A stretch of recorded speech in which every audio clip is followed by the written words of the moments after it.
Nah, bagaimana kita mengamalkan ini di dalam kehidupan kita? Fiqhul hayat. Yang pertama tadi, latih diri untuk bersedih dengan kebaikan yang luput dan kemaksiatan yang sedang menjerat. Itu dahulu. Banyak yang bisa membuat awak sedih dalam hidup ko, tapi utamakan kesedihan atas kemaksiatan.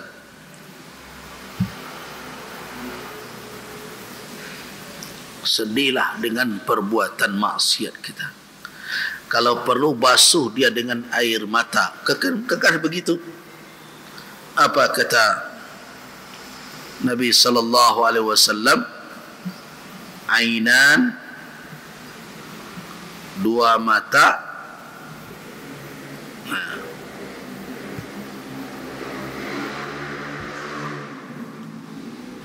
dua mata yang tidak akan disentuh oleh api neraka.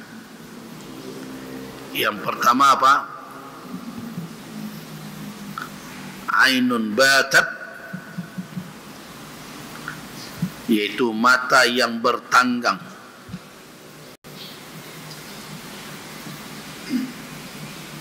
Taharusu, yang mengawal di jalan Allah. Itu pertama. Yang kedua adalah ainun bakat min khasyatillah, air mata yang menangis dikarenakan takut kepada Allah. Jadi pelajaran dari ayat tadi, latih diri agar bisa sedih atas dosa dan perbuatan maksiat yang dilakukan. Jadi jangan bagadang hati jo lah berbuat salah.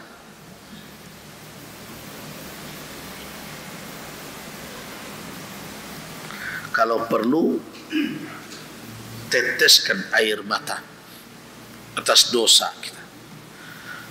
Jangan kehilangan dunia saja menangis, tapi kehilangan kesempatan untuk mendapatkan akhirat nak menangis.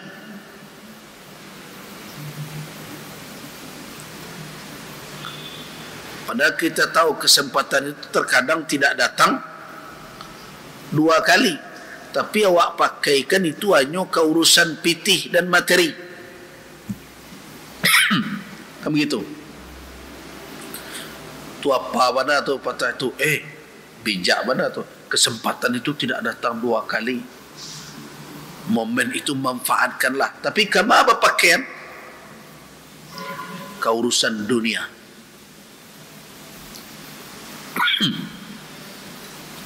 Mencari pangke, mendapat iko, mendapat itu, tu pakai itu.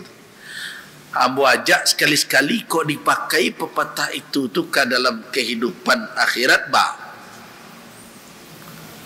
Ingat, salat zuhur yang akan kita lakukan belum tentu berulang. Karena bisa jadi kesempatan itu tidak datang dua kali. Kalau ke situ dipakaikan bah kira-kira. Ada orang lewat di depan kita dalam keadaan kekurangan kesempatan beramal, berbagi rezeki dari Allah. Bisa jadi bisu ada orang. Jadi karena itu, pertama sekali untuk kehidupan kita, latih diri untuk memanfaatkan momentum berbuat kebaikan dan bersedihlah atas kemaksiatan dan kesempatan yang hilang dalam berbuat baik.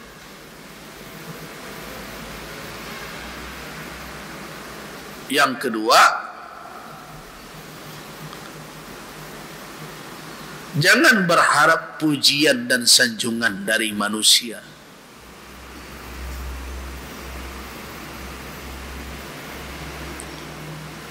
Karena manusia tidak mengetahui hakikat yang sebenarnya.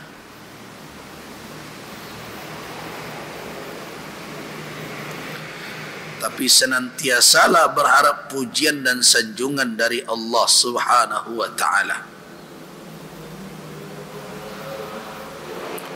Karena Allah lah raqibun yang maha mengawasi, basirun yang maha melihat, dan alim maha mengetahui.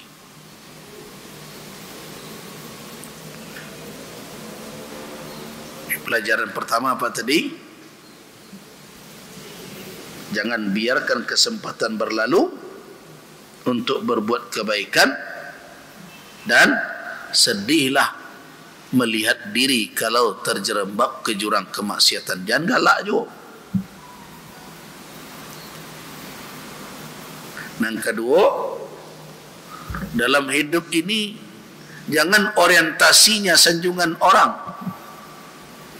Konon sadia awak segalon ni pabuek mata orang nan jadi alasan. Pai jo lawak beko balo kecek orang. Nah, satu jo lawak ko nampak lo de orang awak ndak tibu ba lo beko ke kecek orang. Nah,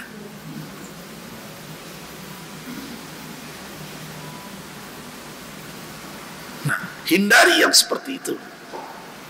Berbuat bukan untuk disanjung dan dipuji oleh manusia, bukan itu orientasinya. Tetapi apa? Harapkanlah pujian dari Allah Subhanahu wa taala. Dalam hidup ini carilah ridhanya.